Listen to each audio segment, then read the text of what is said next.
ഉരുളെടുത്ത മുണ്ടക്കൈയിൽ മനുഷ്യർ മാത്രമല്ല മൃഗങ്ങളും പലപ്പോഴും നമ്മുടെ കണ്ണ് നനയിച്ചു. ഹൃദയബന്ധങ്ങളുടെ ആഴം വെളിവാക്കുന്ന എത്രയോ നിമിഷങ്ങൾ അവിടെ ഉണ്ടായി. അങ്ങനെ ഒരു കാഴ്ചയിലേക്കാണ് ഇനി ഞാൻ നിങ്ങളെ കൊണ്ടുപോകുന്നത്.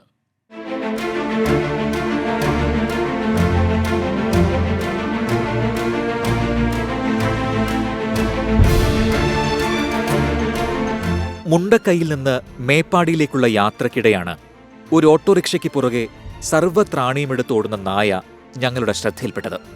ആ ഓട്ടോറിക്ഷയിൽ അവന് പ്രിയപ്പെട്ട ആരോ ഉണ്ടെന്ന് തീർച്ച. ഓട്ടോറിക്ഷ കൺവെട്ടത്തു നിന്ന് മറഞ്ഞിട്ടും നായ ഓട്ടം നിർത്തിയില്ല. പ്രതീക്ഷയോടെ പായുകയാണവൻ.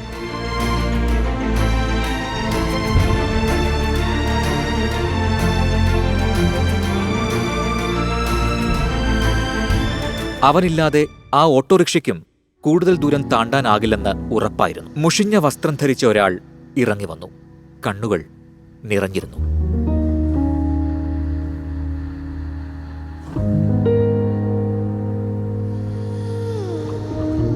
അവർ കണ്ണുകളിൽ നോക്കി സംസാരിച്ചു. കൂട്ടാതെ പോയതിലെ പരിഭവം.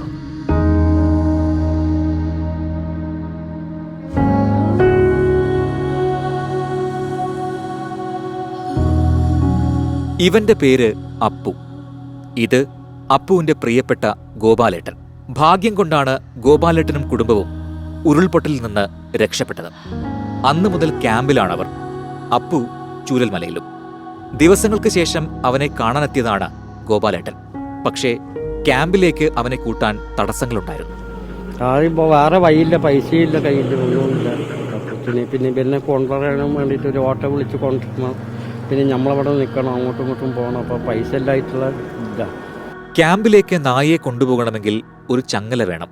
സകലതും മണ്ണെടുത്ത നാട്ടിൽ ബാക്കിയായവരുടെ കീശ കാലിയായിരുന്നു.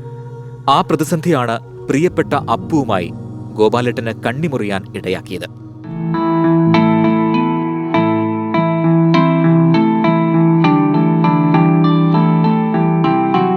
കാര്യമറിഞ്ഞ സുമനസ്സുകൾ അവരെ ഒന്നിപ്പിച്ചു.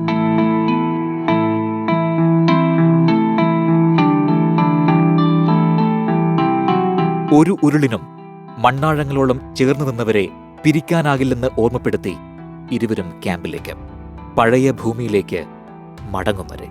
അധികമായിട്ടൊന്നും പറയാനില്ല. ഇങ്ങനെ മനുഷ്യനെന്നോ മൃഗമെന്നോ വ്യത്യാസമില്ലാതെ ചേർത്ത് പിടിക്കലിന്റെ, അത്രത്തോളം ഒട്ടിപ്പിടിച്ച ബന്ധത്തിന്റെ പേരുകൂടിയാണ് മുണ്ടക്കൈ.